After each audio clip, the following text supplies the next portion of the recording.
ഇന്ന് നമ്മൾ സംസാരിക്കുന്നത് സമൂഹത്തിൽ പാർശ്വവൽക്കരിക്കപ്പെട്ട് ജീവിക്കുന്ന കുറച്ച് വിഭാഗങ്ങളെ കുറിച്ചാണ്. അതെ, ട്രാൻസ്ജെൻഡർ വ്യക്തികൾ. പുതിയ ട്രാൻസ്ജെൻഡർ ഭേദഗതി ബിൽ അവരെ സംരക്ഷിക്കാനാണോ കൂടുതൽ നിയന്ത്രണങ്ങൾ കൊണ്ടുവരാനാണോ പാസാക്കിയത് എന്ന ചോദ്യം ഇപ്പോൾ ഉയർന്നു നിൽക്കുന്നുണ്ട്. ഒരാളുടെ സ്വത്വം തീരുമാനിക്കേണ്ടത് ഭരണകൂടത്തിന്റെ അനുവാദത്തോടു കൂടിയാണോ എന്നാണ് നമ്മൾ ഇന്ന് ചർച്ച ചെയ്യാൻ പോകുന്നത്. ഈ ബില്ലിലെ ഏറ്റവും വിവാദപരമായ ഭാഗം ട്രാൻസ്ജെൻഡർ എന്നത് നിർവചിക്കുന്ന രീതിയാണ്. ഒരാൾക്ക് സ്വയം ട്രാൻസ്ജെൻഡർ എന്ന് പ്രഖ്യാപിക്കാൻ മാത്രം ഇന്ന് സാധിക്കില്ല, മറിച്ച് ജില്ലാ മജിസ്ട്രേറ്റിൽ നിന്ന് സർട്ടിഫിക്കറ്റ് നിർബന്ധമാണ്. ഇതിലും ക്രൂരമായ മറ്റൊരു വശം, ലിംഗമാറ്റ ശസ്ത്രക്രിയയ്ക്ക് വിധേയരായവർക്ക് മാത്രമേ സ്ത്രീയെന്നോ പുരുഷനെന്നോ ഉള്ള ഐഡന്റിറ്റി കാർഡിന് അപേക്ഷിക്കാൻ കഴിയൂ എന്നതാണ്. ഇവിടെയാണ് സുപ്രീം കോടതിയുടെ ചരിത്രപരമായ നൽസ വിധി ലംഘിക്കപ്പെടുന്നത്.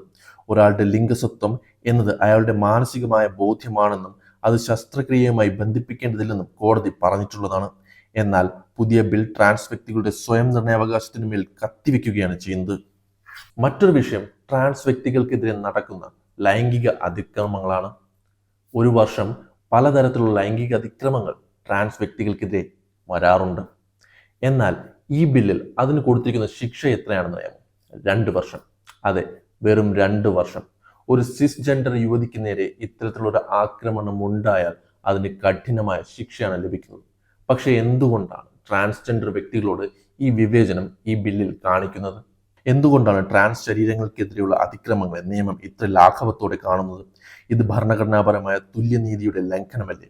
ട്രാൻസ് വ്യക്തികളുടെ ജീവനും അന്തസ്സിനും മറ്റേതൊരു പൗരന്റെയും ജീവനുള്ള അത്രയും വിലയില്ലേ എന്ന ചോദ്യമാണ് ഇവിടെ പ്രസക്തമാകുന്നത്.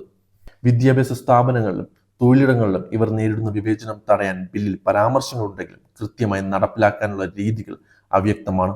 കുടുംബങ്ങളിൽ നിന്ന് പുറത്താക്കപ്പെടുന്ന ട്രാൻസ് കുട്ടികൾക്ക് പുനരധിവാസ കേന്ദ്രങ്ങൾ നിർബന്ധമാക്കുന്നുണ്ടെങ്കിലും അവരുടെ സ്വത്വം അംഗീകരിക്കുന്ന ഒരു കുടുംബ സാഹചര്യം ഉണ്ടാക്കാൻ സർക്കാർ എന്ത് നടപടിയാണ് സ്വീകരിക്കുന്നത്?